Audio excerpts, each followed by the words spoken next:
Hola, en esta ocasión les comparto el libro La búsqueda de Dios, escrito por A. W. Tozer. Capítulo 1. Yo, siguiendo intensamente a Dios. Mi alma te sigue con diligencia, tu diestra me sostiene. Salmos 63, 8.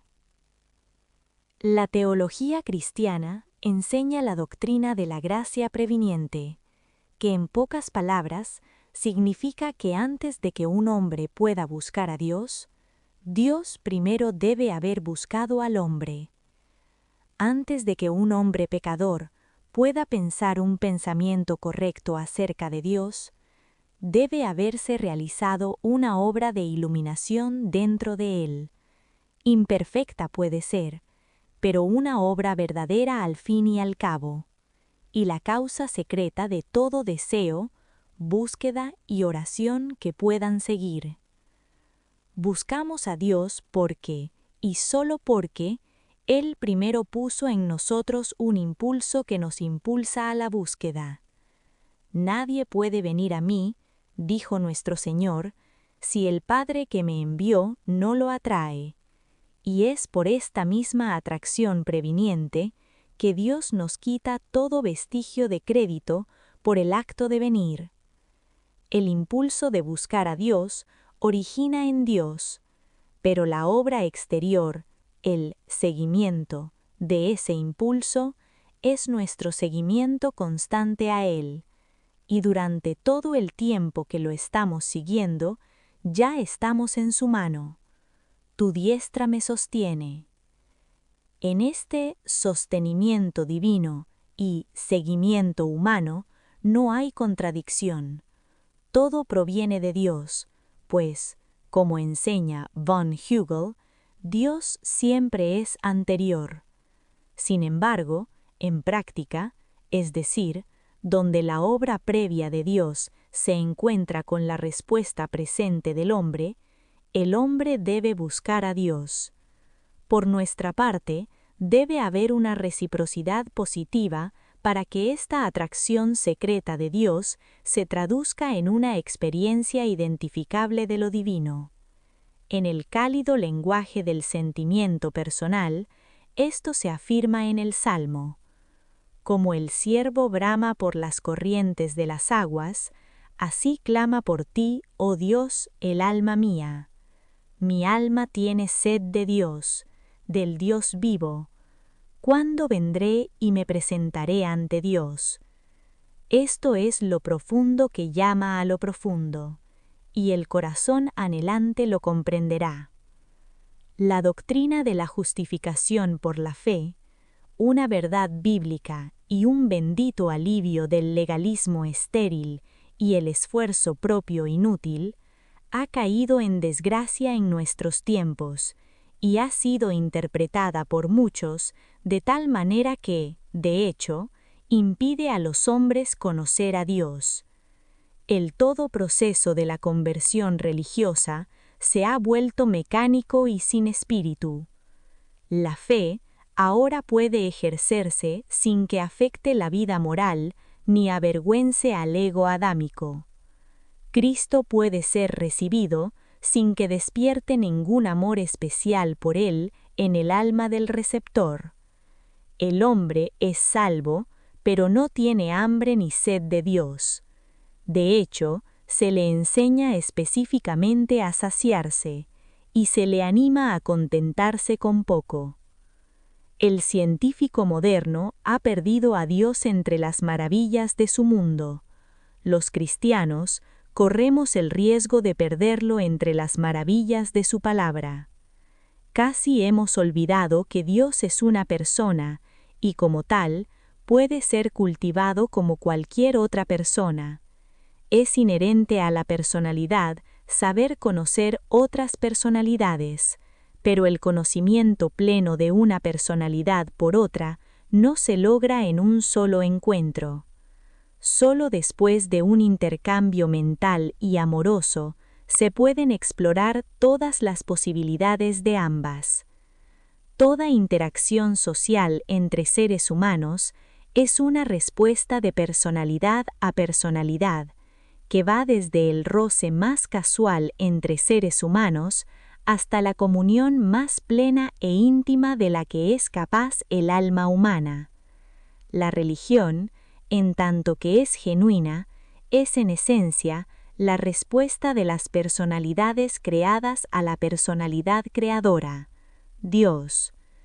Esta es la vida eterna, que te conozcan a ti, el único Dios verdadero, y a Jesucristo, quien enviaste.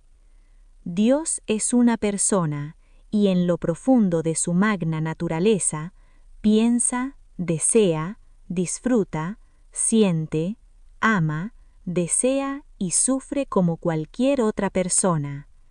Al darse a conocer, se atiene al patrón familiar de personalidad. Se comunica con nosotros a través de nuestras mentes, voliciones y emociones.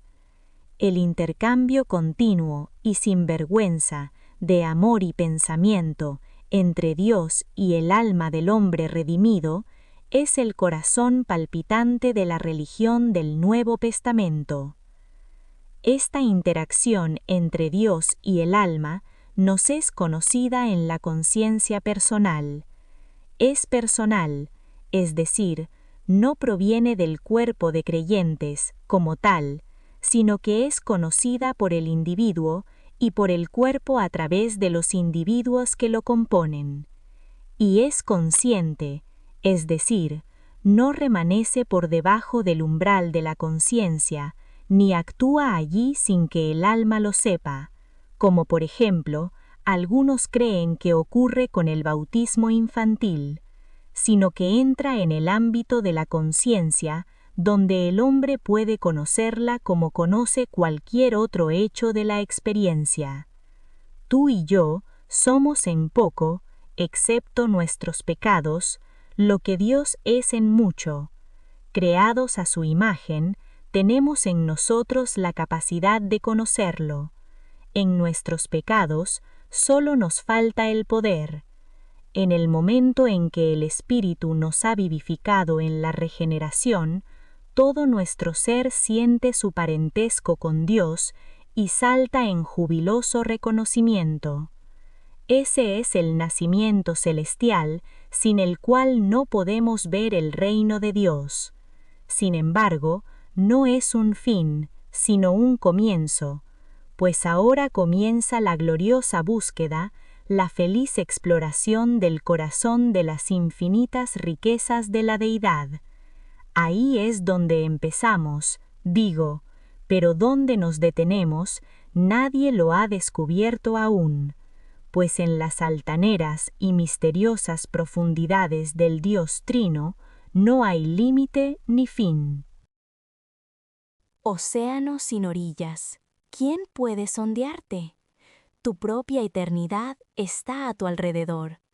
Majestad divina. Haber encontrado a Dios y aún buscarlo es la paradoja del amor del alma, desdeñada sin duda por el religioso que se satisface fácilmente, pero justificada en la feliz experiencia por los hijos del corazón ardiente.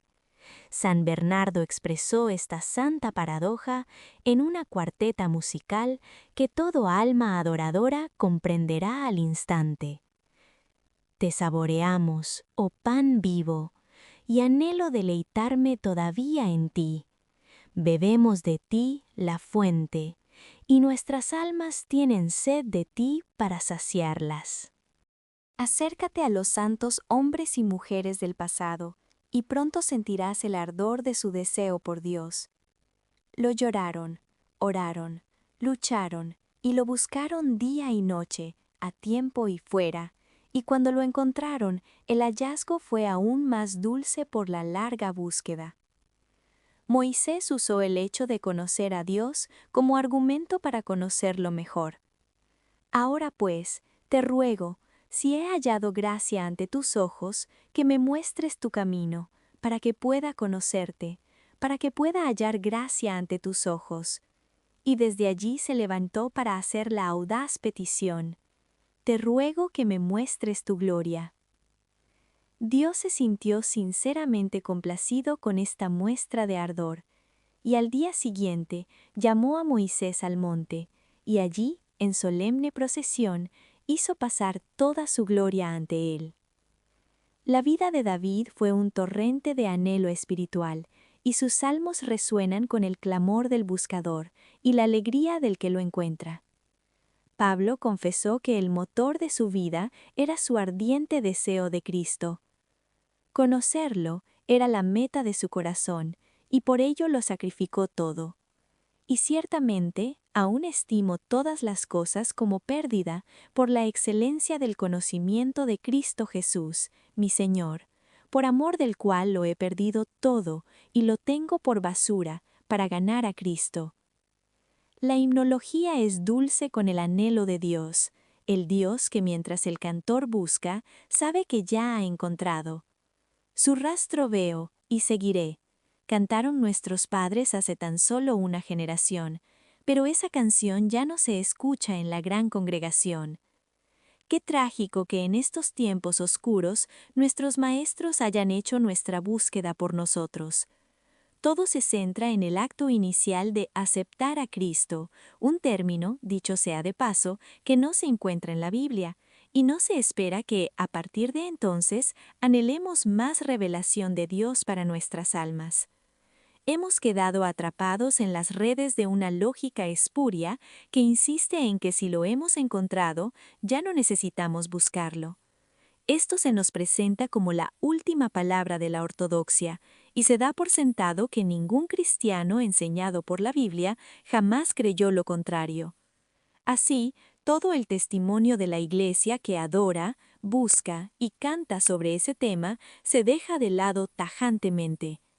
La teología experiencial del corazón de se rechaza un gran ejército de santos fragantes en favor de una interpretación presuntuosa de las Escrituras que seguramente le habría sonado extraña a un Agustín, un Rutherford o un Brainerd. En medio de este gran frío, hay algunos, me alegra reconocerlo, que no se conformarán con la lógica superficial. Admitirán la fuerza del argumento y luego, entre lágrimas, se alejarán en busca de un lugar solitario y orarán. Oh Dios, muéstrame tu gloria. Quieren saborear, tocar con el corazón, ver con los ojos interiores la maravilla que es Dios. Quiero alentar deliberadamente este profundo anhelo por Dios. Su ausencia nos ha traído a nuestra actual condición de pobreza. La rigidez y frialdad de nuestra vida religiosa es resultado de nuestra falta de un deseo santo. La complacencia es un enemigo mortal de todo crecimiento espiritual. Es necesario un deseo profundo o no habrá manifestación de Cristo a su pueblo. Él espera a que lo necesitemos. Lástima que con muchos de nosotros espere tanto, muchísimo, en vano. Cada época tiene sus propias características. Actualmente vivimos en una era de complejidad religiosa. La sencillez que reside en Cristo rara vez se encuentra entre nosotros.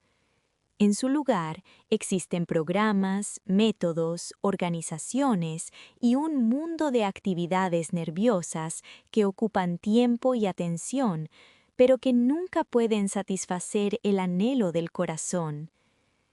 La superficialidad de nuestra experiencia interior, la vacuidad de nuestra adoración y esa imitación servil del mundo, todo lo cual caracteriza nuestros métodos de promoción, y todo ello da testimonio de que hoy en día conocemos a Dios solo imperfectamente y la paz de Dios apenas si la conocemos.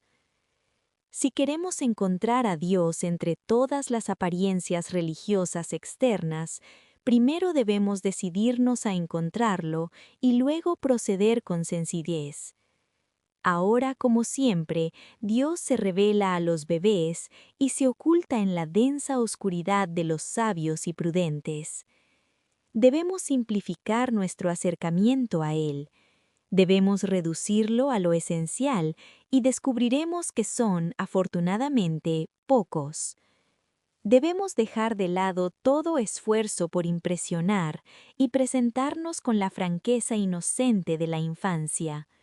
Si lo hacemos, sin duda Dios responderá rápidamente. Cuando la religión ha dicho su última palabra, poco necesitamos aparte de Dios mismo. La mala costumbre de buscar a Dios nos impide encontrar a Dios en plena revelación. Encontrando a Dios, hallaremos en Él todo aquello que hemos anhelado en secreto toda nuestra vida. No debemos temer que, al buscar solo a Dios, limitemos nuestras vidas o limitemos el impulso de nuestros corazones en expansión. Lo cierto es lo contrario. Podemos permitirnos convertir a Dios en nuestro todo, concentrarnos, sacrificar lo mucho por el uno. El autor de La nube de lo desconocido nos enseña cómo lograrlo. Eleva tu corazón a Dios con un manso impulso de amor y pensar en Él mismo y no en ninguno de sus bienes, y por lo tanto, no pienses en nada más que en Dios mismo. Esta es la obra del alma que más agrada a Dios. De nuevo, recomienda que en la oración practiquemos un mayor despojo de todo, incluso de nuestra teología, porque basta con una intención directa y directa a Dios, sin otra causa que Él mismo. Sin embargo, bajo todo su pensamiento se encuentra el amplio fundamento de la verdad del Nuevo Testamento, pues explica que por Él mismo se refiere a Dios que te creó. Y Él aboga por la simplicidad. Si queremos que la religión se reduzca a una sola palabra, para que puedas comprenderla mejor, toma una palabra corta de una sílaba, pues es mejor que de dos, pues cuanto más corta sea, mejor concuerda con la obra del Espíritu. Y esa palabra es Dios o amor.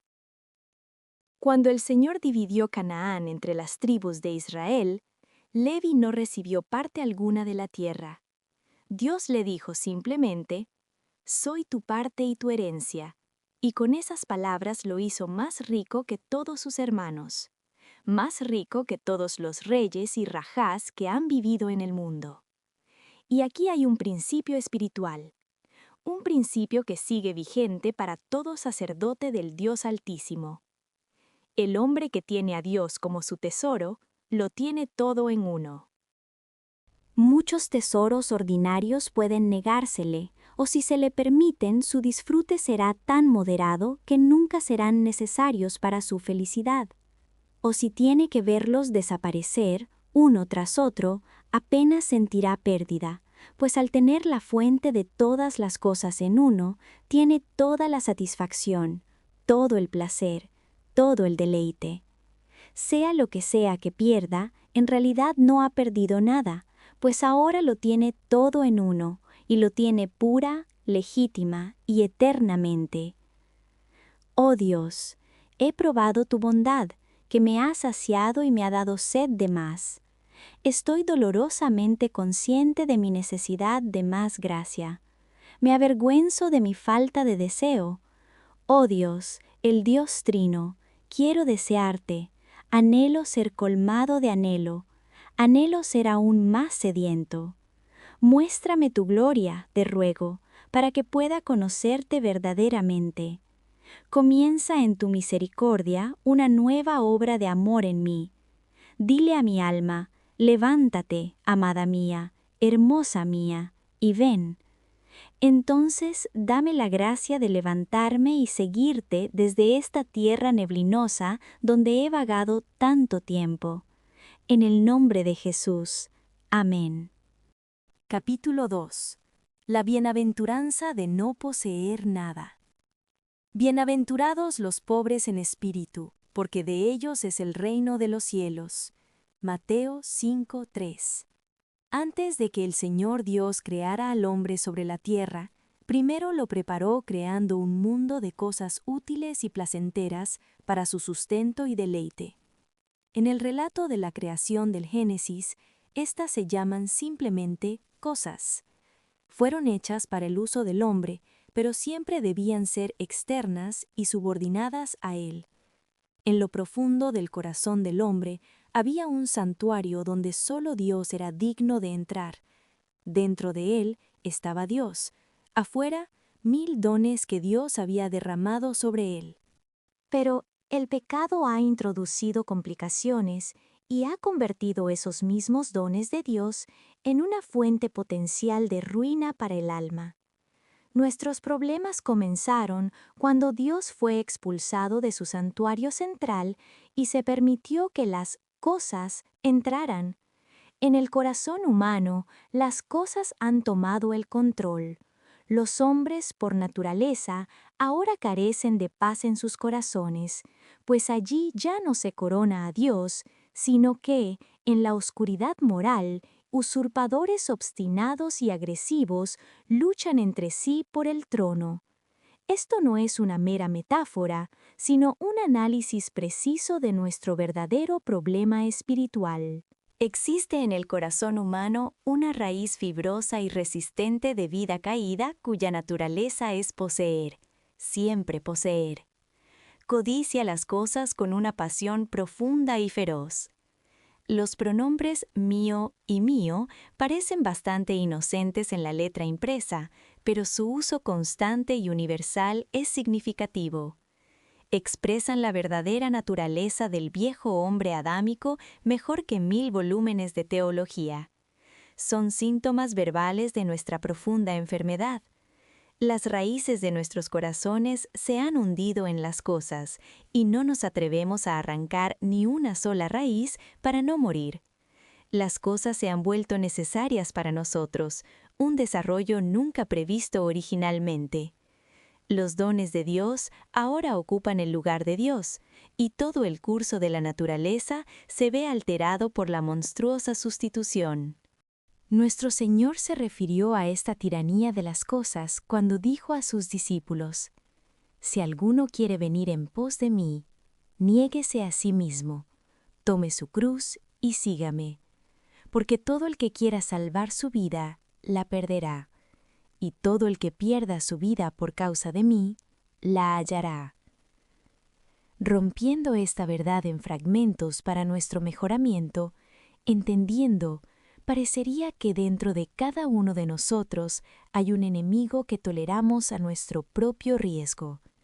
Jesús lo llamó vida y yo, o como diríamos nosotros, la vida del yo. Su característica principal es su afán posesivo. Las palabras ganancia y beneficio lo sugieren. Dejar vivir a este enemigo es, al final, perderlo todo. Repudiarlo y renunciar a todo por Cristo es, al final, no perder nada, sino preservarlo todo para la vida eterna. Y posiblemente también se da aquí una pista sobre la única manera efectiva de destruir a este enemigo. Es mediante la cruz. Que tome su cruz y me siga. El camino hacia un conocimiento más profundo de Dios pasa por los valles solitarios de la pobreza del alma y la abnegación de todo. Los bienaventurados que poseen el reino son quienes han repudiado todo lo externo y han desarraigado de sus corazones todo sentido de posesión. Estos son los pobres de espíritu. Han alcanzado un estado interior que se asemeja a las circunstancias externas del mendigo común en las calles de Jerusalén. Eso es lo que significa la palabra pobre, como la usó Cristo. Estos benditos pobres ya no son esclavos de la tiranía de las cosas. Han roto el yugo del opresor y esto lo han hecho no luchando, sino entregándose. Aunque libres de todo sentido de posesión, lo poseen todo. De ellos es el reino de los cielos. Permítanme exhortarlos a tomar esto en serio. No debe entenderse como una simple enseñanza bíblica para almacenar. Se pierde en la mente junto con una masa inerte de otras doctrinas. Es una señal en el camino hacia pastos más verdes. un sendero cincelado en las laderas escarpadas del monte de Dios. No nos atrevemos a intentar evitarlo si queremos proseguir en esta santa búsqueda. Debemos ascender paso a paso. Si rechazamos un paso, nuestro progreso llegará a su fin. Como suele suceder, este principio neotestamentario de la vida espiritual encuentra su mejor ilustración en el Antiguo Testamento. En la historia de Abraham e Isaac encontramos una imagen dramática de la vida entregada, así como un excelente comentario sobre la primera bienaventuranza. Abraham era anciano cuando nació Isaac, lo bastante mayor como para haber sido su abuelo, y el niño se convirtió de inmediato en el deleite y el ídolo de su corazón.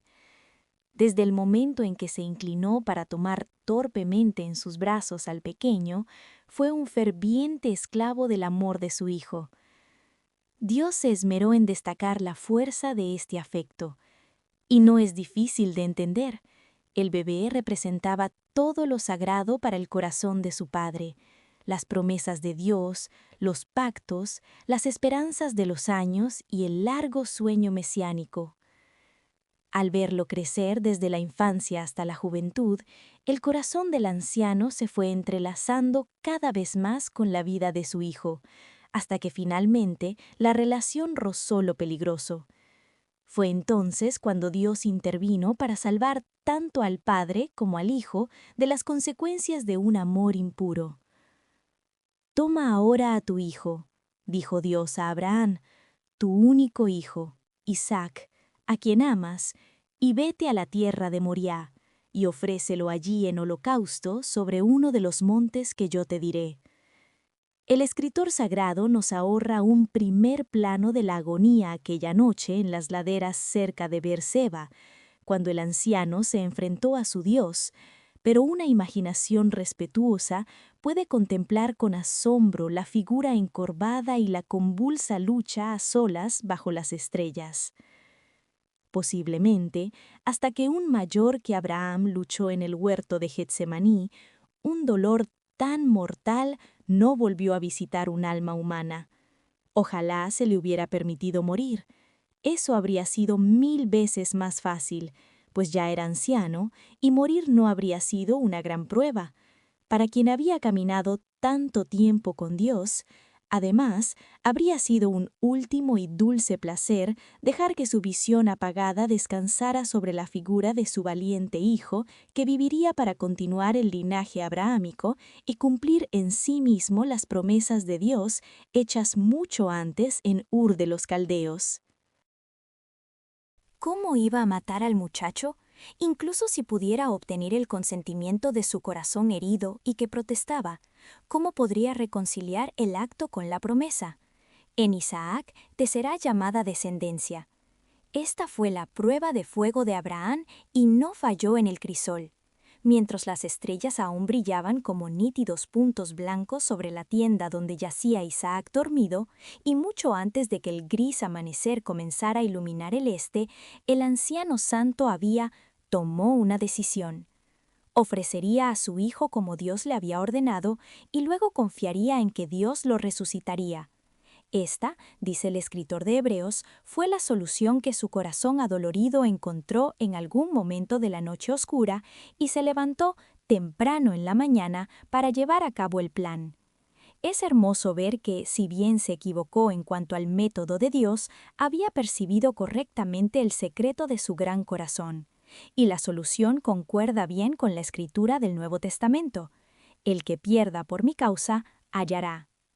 Dios permitió que el anciano sufriente lo llevara a cabo, hasta el punto en que supo que no habría vuelta atrás, y luego le prohibió tocar al muchacho.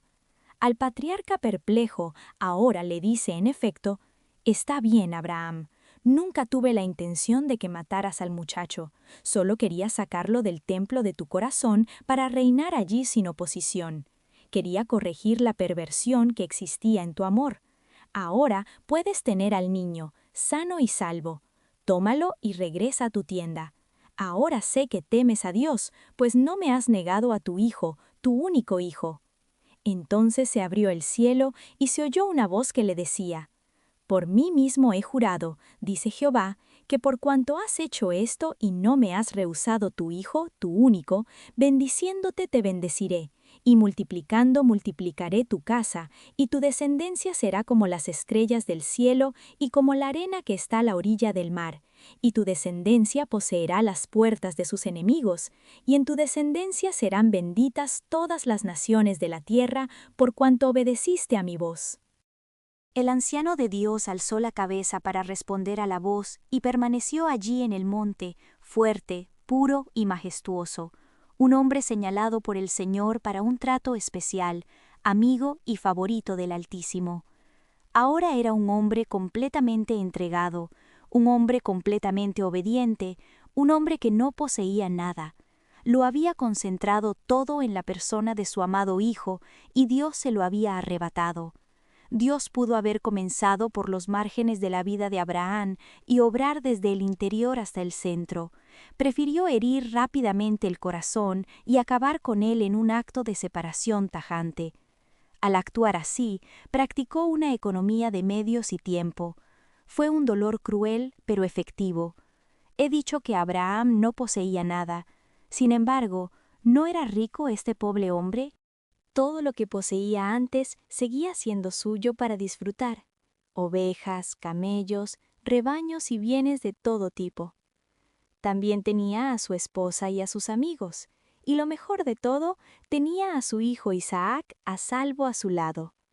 Lo tenía todo, pero no poseía nada. Ahí está el secreto espiritual.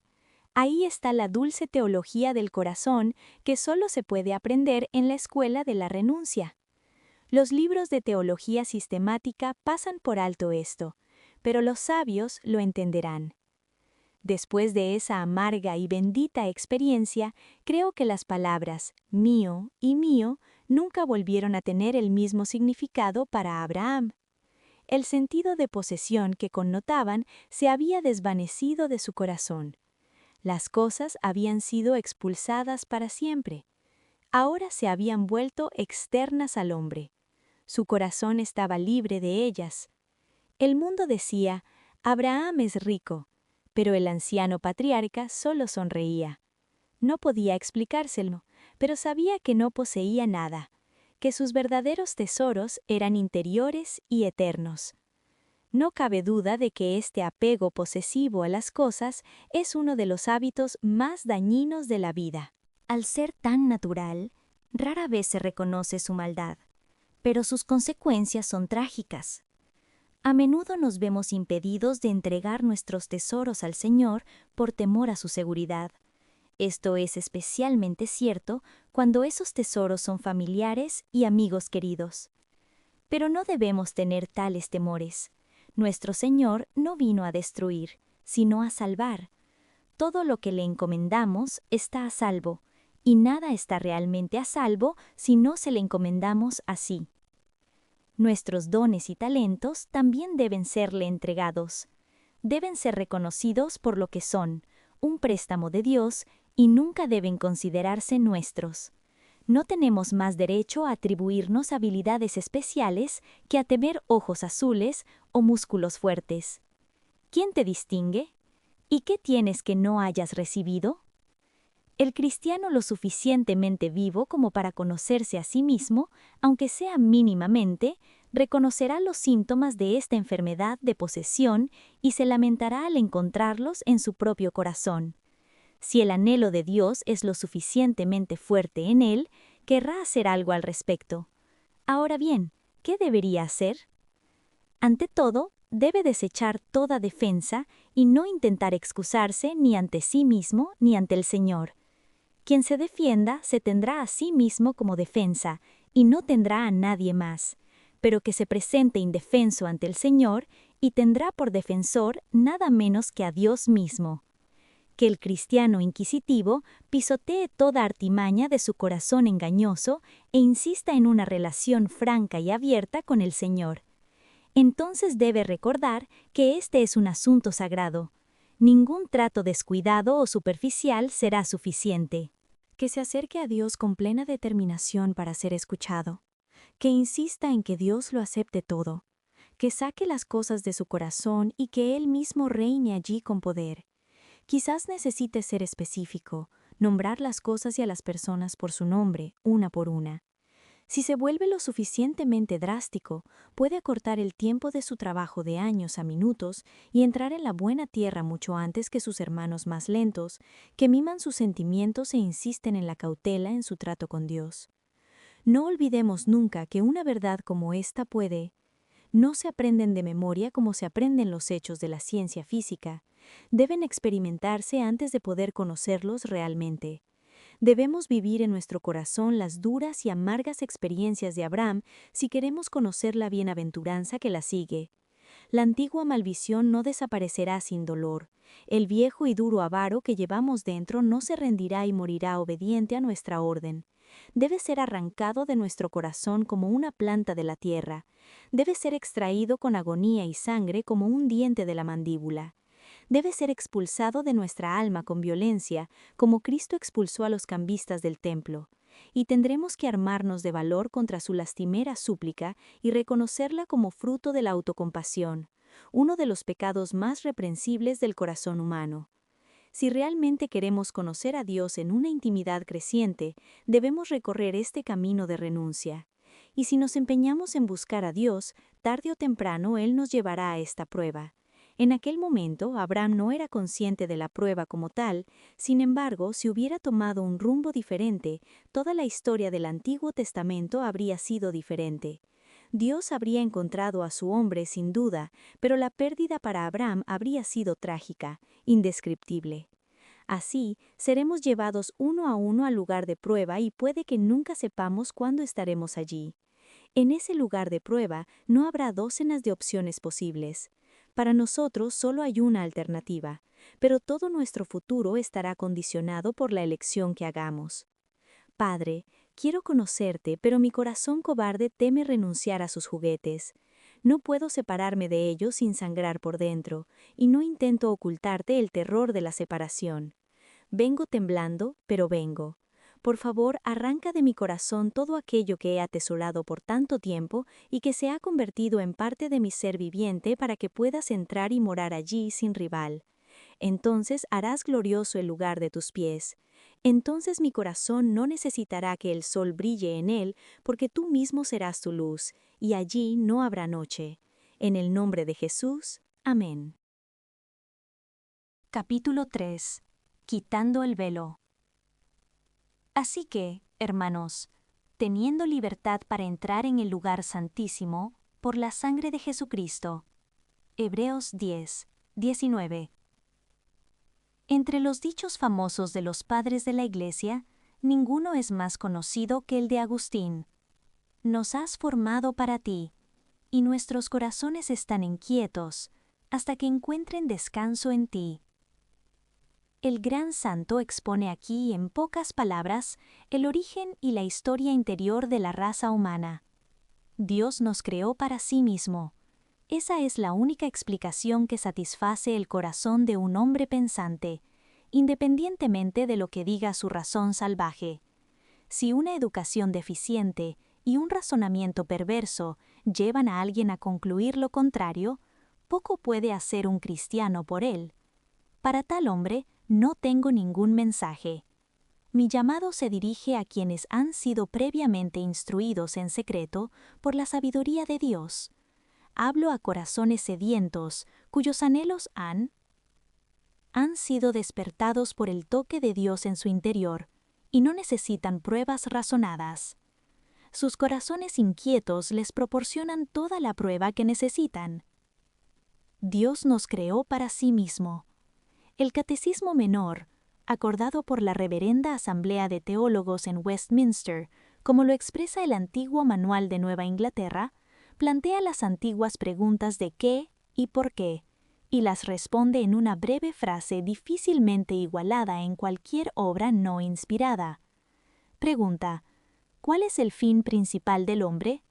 Respuesta: el fin principal del hombre es glorificar a Dios y disfrutar de Él para siempre. Con esto, concuerdan los 24 ancianos, que se postrean sobre sus rostros para adorar a aquel que vive por los siglos de los siglos, diciendo: Digno eres, Señor, de recibir la gloria, la honra y el poder, porque tú creaste todas las cosas, y por tu voluntad existen y fueron creadas. Dios nos formó para su complacencia, y nos formó de tal manera que, al igual que Él, podemos disfrutar en la divina comunión de la dulce y misteriosa unión de personalidades afines. Él quiso que lo viéramos, viviéramos con Él y nos deleitáramos de su sonrisa. Pero hemos sido culpables de esa rebelión repugnante, de la que habla Milton al describir la rebelión de Satanás y sus huestes. Hemos roto con Dios, hemos dejado de obedecerle o amarle, y con culpa y temor hemos huido lo más lejos posible de su presencia. Sin embargo, ¿quién puede huir de su presencia cuando el cielo y el cielo de los cielos no lo pueden contener? Él, cuando, como testifica la sabiduría de Salomón, el Espíritu del Señor llena el mundo, la omnipresencia del Señor es una cosa, y es un hecho solemne necesario para su perfección. La presencia manifiesta es otra muy distinta, y de esa presencia hemos huido, como Adán, para escondernos entre los árboles del jardín, o como Pedro, para alejarnos gritando: «Apártate de mí, Señor, porque soy un pecador». Así, la vida del hombre sobre la tierra es una vida alejada de la presencia, arrancada de ese centro bienaventurado que es nuestra morada correcta y apropiada, nuestro primer estado que no conservamos, cuya pérdida es la causa de nuestra incesante inquietud. Toda la obra de Dios en la redención consiste en deshacer los trágicos efectos de esa vil rebelión y restablecernos en una relación correcta y eterna con Él. Esto requería que nuestros pecados fueran eliminados satisfactoriamente, que se lograra una reconciliación plena y se abriera el camino para que regresáramos a la comunión consciente con Dios y viviéramos de nuevo en la presencia como antes. Luego, mediante su obra preveniente en nosotros, nos impulsa a regresar. Esto se manifiesta primero cuando nuestros corazones inquietos anhelan la presencia de Dios y decimos en nuestro interior: «Me levantaré e iré a mi Padre». Ese es el primer paso, y como dijo el sabio chino Lao Tse, un viaje de 1000 millas comienza con un primer paso. El viaje interior del alma desde lo salvaje, la conversión del pecado a la presencia de Dios se ilustra bellamente en el tabernáculo del Antiguo Testamento. El pecador que regresaba primero entraba al atrio exterior, donde ofrecía un sacrificio de sangre en el altar de bronce y se lavaba en la fuente que se encontraba cerca. Luego, a través de un velo, pasaba al lugar santo, donde no entraba la luz natural, pero el candelero de oro, que representaba a Jesús, la luz del mundo, proyectaba su suave resplandor sobre todo. Allí también estaban el pan de la proposición, que representaba a Jesús, el pan de vida, y el altar del incienso, símbolo de la oración incesante. Aunque el adorador había disfrutado tanto, aún no había entrado en la presencia de Dios. Otro velo separaba el lugar santísimo, donde sobre el propiciatorio habitaba el mismísimo Dios en una manifestación imponente y gloriosa. Mientras el tabernáculo permanecía en pie, solo el sumo sacerdote podía entrar allí, y solo una vez al año, con la sangre que ofrecía por sus pecados y los del pueblo. Fue este último velo el que se rasgó cuando nuestro Señor expiró en el Calvario, y el escritor sagrado explica que esta rasgadura del velo abrió el camino para que todo adorador del mundo entrara por el nuevo y vivo camino directo a la divina presencia. Todo en el Nuevo Testamento concuerda con esta imagen del Antiguo Testamento. Los hombres redimidos ya no necesitan detenerse con temor para entrar al lugar santísimo. Dios quiere que avancemos hacia su presencia y vivir allí toda nuestra vida. Esto debe ser conocido por nuestra experiencia consciente. Es más que una doctrina que debemos mantener. Es una vida que debemos disfrutar a cada instante de cada día. Esta llama de la presencia era el corazón palpitante del orden levítico. Sin ella, todos los elementos del tabernáculo eran caracteres de un lenguaje desconocido. Carecían de significado para Israel y para nosotros. La realidad más importante del tabernáculo era que Jehová estaba allí. Una presencia esperaba tras el velo. De igual manera, la presencia de Dios es la esencia del cristianismo. En el corazón del mensaje cristiano se encuentra Dios mismo esperando que sus hijos redimidos se adentren en la conciencia de su presencia. El cristianismo que ahora está de moda solo conoce esta presencia en teoría. No enfatiza el privilegio del cristiano de la realización presente. Según sus enseñanzas, estamos posicionalmente en la presencia de Dios, y no se menciona la necesidad de experimentar esa presencia realmente. El impulso ardiente que impulsó a hombres como McChain está completamente ausente, y la generación actual de cristianos se mide con esta regla imperfecta. Un contentamiento innoble reemplaza al celo ardiente. Nos conformamos con descansar en nuestras posesiones judiciales y en general nos preocupamos muy poco por la ausencia de experiencia personal. ¿Quién es este tras el velo que mora en manifestaciones ardientes? No es otro que Dios mismo. Un solo Dios Padre Todopoderoso, Creador del cielo y de la tierra, y de todo lo visible e invisible. Y un solo Señor Jesucristo, el Hijo unigénito de Dios, engendrado por su Padre antes de todos los mundos, Dios de Dios, luz de luz, Dios verdadero de Dios verdadero, engendrado, no creado, siendo de una misma sustancia con el Padre, y el Espíritu Santo, Señor y dador de vida, que procede del Padre y del Hijo, quien con el Padre y el Hijo juntos es adorado y glorificado. Sin embargo, esta Santísima Trinidad es un solo Dios, pues adoramos a un solo Dios en Trinidad y Trinidad en unidad, sin confundir las personas ni dividir la sustancia, porque hay una persona del Padre, otra del Hijo y otra del Espíritu Santo, pero la deidad del Padre, del Hijo y del Espíritu Santo es una sola, la gloria igual y la majestad coeterna. Así rezan en parte los antiguos credos, y así lo declara la palabra inspirada. Tras el velo está Dios, ese Dios que el mundo con extraña inconsistencia ha anhelado, si acaso lo hallaran.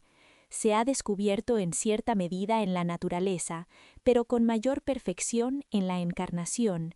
Ahora espera mostrarse con deslumbrante plenitud a los humildes de alma y a los puros de corazón. El mundo perece por falta del conocimiento de Dios, y la Iglesia se muere de hambre por falta de su presencia. La cura inmediata de la mayoría de nuestros males religiosos sería entrar en la presencia mediante una experiencia espiritual. Tomar conciencia repentina de que estamos en Dios y de que Dios está en nosotros. Esto nos sacaría de nuestra lastimosa estrechez y ensancharía nuestros corazones. Esto quemaría las impurezas de nuestras vidas como los insectos y hongos fueron consumidos por el fuego que moraba en la zarza. ¡Qué vasto mundo para recorrer!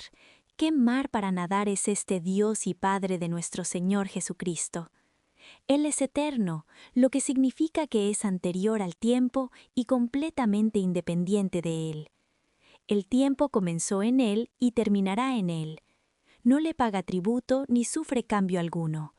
Es inmutable, lo que significa que nunca ha cambiado ni puede cambiar en lo más mínimo.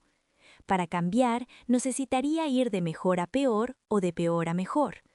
No puede hacer ninguna de las dos cosas, pues siendo perfecto, no puede volverse más perfecto, y si se volviera menos perfecto, sería inferior a Dios.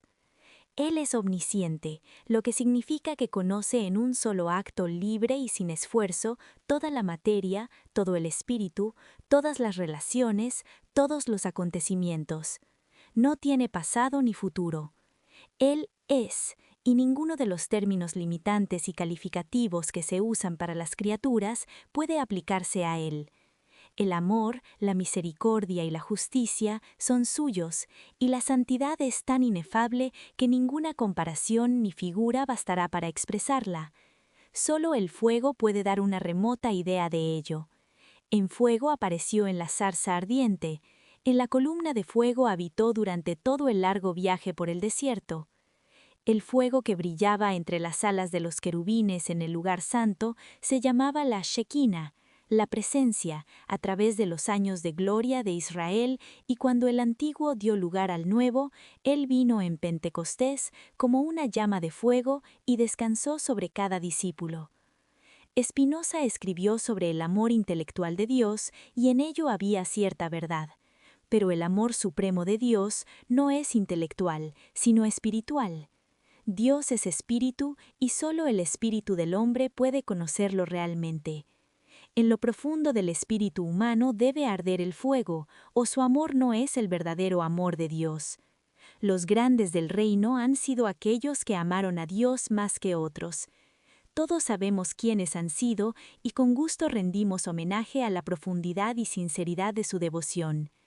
Basta con detenernos un momento para que sus nombres pasen en tropel ante nosotros, oliendo a mirra, áloe y casia provenientes de palacios de marfil. Federico Faber era un hombre cuya alma anhelaba a Dios como el corzo anhela el arroyo, y la medida en que Dios se revelaba a su corazón buscador encendía la vida de este buen hombre con una adoración ardiente que rivalizaba con la de los serafines ante el trono. Su amor por Dios se extendía a igual a las 3 personas de la deidad, pero parecía sentir por cada una un amor especial reservado solo para él. De Dios Padre canta: Solo sentarme y pensar en Dios, oh, qué alegría es. Pensar el pensamiento, respirar el nombre, la tierra no tiene mayor dicha. Padre de Jesús, recompensa del amor, qué rapto será postrarme ante tu trono para yacer, y contemplarte. Su amor por la persona de Cristo era tan intenso que amenazaba con consumirlo. Ardía dentro de él como una dulce y santa locura, y fluía de sus labios como oro fundido. En uno de sus sermones dice: Dondequiera que vayamos en la iglesia de Dios, allí está Jesús. Él es el principio, el medio y el fin de todo para nosotros. No hay nada bueno, nada santo, nada hermoso, nada gozoso que Él no sea para sus siervos. Nadie tiene por qué ser pobre, porque si lo desea, puede tener a Jesús como propiedad y posesión suya. Nadie tiene por qué desanimarse, porque Jesús es el gozo del cielo, y es su gozo entrar en los corazones afligidos. Podemos exagerar sobre muchas cosas, pero nunca podemos exagerar nuestra obligación con Jesús, ni la compasiva abundancia de su amor por nosotros. Podríamos hablar de Jesús toda la vida, y sin embargo, nunca terminaríamos con las cosas dulces que se podrían decir de Él. La eternidad no será suficiente para aprender todo lo que Él es, ni para alabarlo por todo lo que ha hecho, pero eso no importa, porque siempre estaremos con Él, y no deseamos nada más. Y dirigiéndose directamente a nuestro Señor, le dice: Te amo tanto que no sé cuánto, mis transportes para controlar. Tu amor es como un fuego ardiente dentro de mi misma alma. El ardiente amor de Faber se extendía también al Espíritu Santo. No solo en su teología reconocía su deidad y plena igualdad con el Padre y el Hijo, sino que la celebraba constantemente en sus cánticos y oraciones. Literalmente, presionaba su frente contra el suelo en su ferviente adoración a la tercera persona de la deidad. En uno de sus grandes himnos al Espíritu Santo, resume así su ardiente devoción: Oh Espíritu, bello y terrible, mi corazón está a punto de romperse con el amor de toda tu ternura, por nosotros pobres pecadores. Me he arriesgado a la monotonía de las citas para mostrar con un ejemplo claro lo que me he propuesto decir, a saber, que Dios es tan inmensamente maravilloso, tan absoluta y completamente deleitable, que puede, sin nada más que Él mismo, satisfacer y desbordar las exigencias más profundas de nuestra naturaleza total, por misteriosa y profunda que sea. La adoración que Faber conoció y Él es solo uno de una gran multitud que nadie puede contar, nunca puede provenir de un mero conocimiento doctrinal de Dios. Son aquellos que han estado en la presencia y lo han contemplado con ojos abiertos. Los hombres de corazón quebrantado poseían una cualidad desconocida para el común de la gente. Habitualmente hablaban con autoridad espiritual. Habían estado en la presencia de Dios y relataban lo que allí veían. Eran profetas, no escribas, pues el escriba nos dice lo que ha leído y el profeta nos dice lo que ha visto. La santa presencia, con una experiencia viva y sensible, es un privilegio abierto a todo hijo de Dios. Con el velo quitado por el desgarre de la carne de Jesús, sin nada de Dios que nos impida entrar, ¿por qué nos quedamos afuera? ¿Por qué consentimos en pasar todos nuestros días fuera del lugar santísimo y nunca entramos para contemplar a Dios? Oímos al esposo decir: «Déjame ver tu rostro, hazme oír tu voz, porque dulce es tu voz y hermoso es tu semblante». Sentimos que el llamado es para nosotros, pero aún así no nos acercamos, y los años pasan, y envejecemos y nos cansamos en los atrios exteriores del tabernáculo. ¿Qué nos lo impide? La respuesta que suele darse, simplemente que somos fríos, y no explica todos los hechos. Hay algo más grave que la frialdad de corazón, algo que puede estar detrás de esa frialdad y ser la causa de su existencia. ¿Qué es? ¿Qué es sino la presencia de un velo en nuestros corazones? Un velo que no se ha quitado como el primero, pero que permanece allí, impidiendo la luz y ocultando el rostro de Dios. Es el velo de nuestra naturaleza carnal caída que sigue viva, sin ser juzgada en nuestro interior, sin ser crucificada ni repudiada.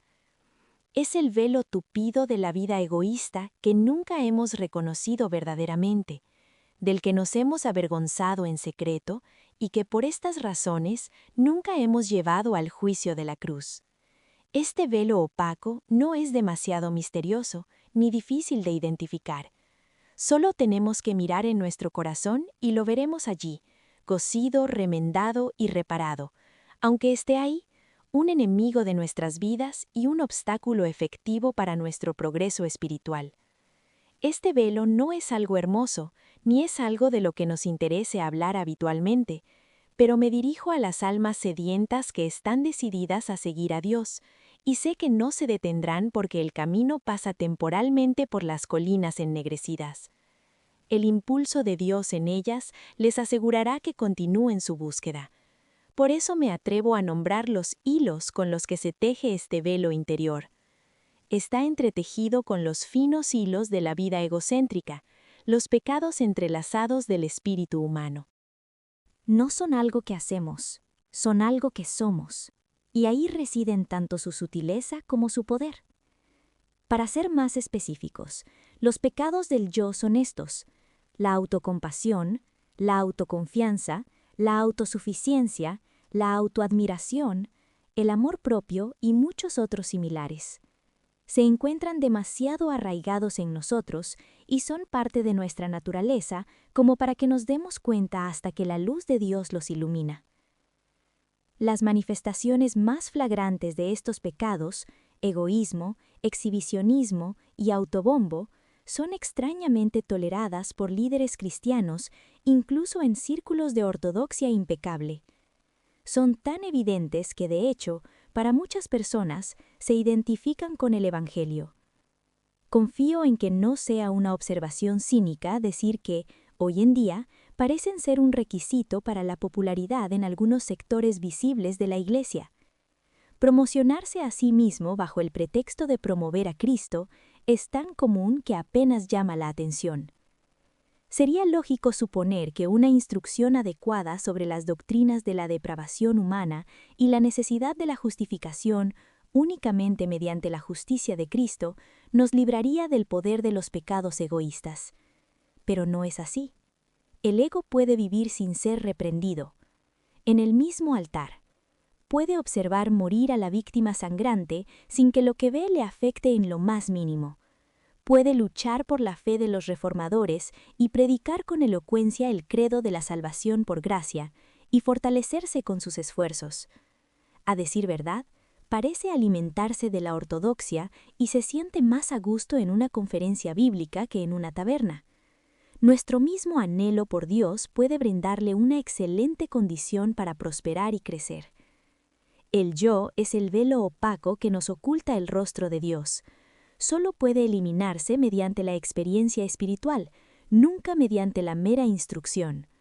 Es como intentar eliminar la lepra de nuestro organismo con la ayuda de la instrucción.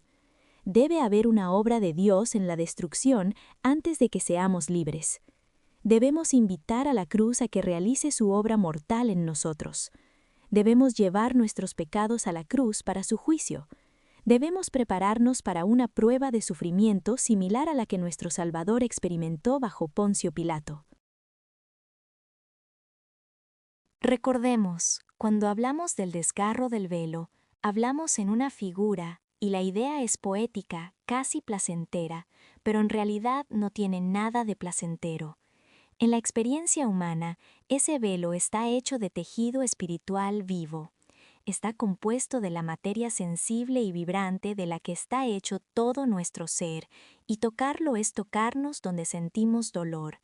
Rasgarlo es herirnos y hacernos sangrar. Decir lo contrario es hacer que la cruz no sea cruz, y la muerte no es muerte en absoluto. Morir nunca es divertido. Desgarrar la entrañable y tierna materia de la que está hecha la vida siempre puede ser profundamente doloroso. Sin embargo, eso es lo que la cruz le hizo a Jesús, y es lo que la cruz le haría a todo hombre para liberarlo. Cuidémonos de manipular nuestra vida interior con la esperanza de rasgar el velo. Dios debe hacerlo todo por nosotros. Nuestra parte es ceder y confiar. Debemos confesar, abandonar, repudiar la vida egoísta y luego considerarla crucificada. Pero debemos ser cuidadosos al distinguir la aceptación perezosa de la verdadera obra de Dios. Debemos insistir en que la obra se realice. No nos conformemos con una doctrina pulcra de autocrucifixión. Eso es imitar a Saúl y salvar lo mejor de las ovejas y los bueyes. Insiste en que la obra se haga con toda verdad, y así será. La cruz es dura y mortal, pero efectiva. No mantiene a su víctima colgando allí para siempre. Llega un momento en que su obra termina y la víctima sufriente muere. Después de eso, viene la resurrección, la gloria y el poder, y el dolor se olvida por la alegría de que el velo se haya quitado y hayamos entrado en la experiencia espiritual real de la presencia del Dios vivo. Señor, cuán excelentes son tus caminos, y cuán tortuosos y oscuros son los caminos del hombre. Muéstranos cómo morir, para que podamos resurgir a una nueva vida. Rasga el velo de nuestra vida egoísta de arriba a abajo como tú. Nos acercamos con plena fe. Moramos contigo en la experiencia diaria aquí en esta tierra para que podamos acostumbrarnos a la gloria cuando entremos en tu cielo y moremos contigo allí. En el nombre de Jesús. Amén. Aquí termina la primera parte de este hermoso libro. Si te gustó, suscríbete al canal y sigue recibiendo este hermoso material. Saludos y bendiciones a todos.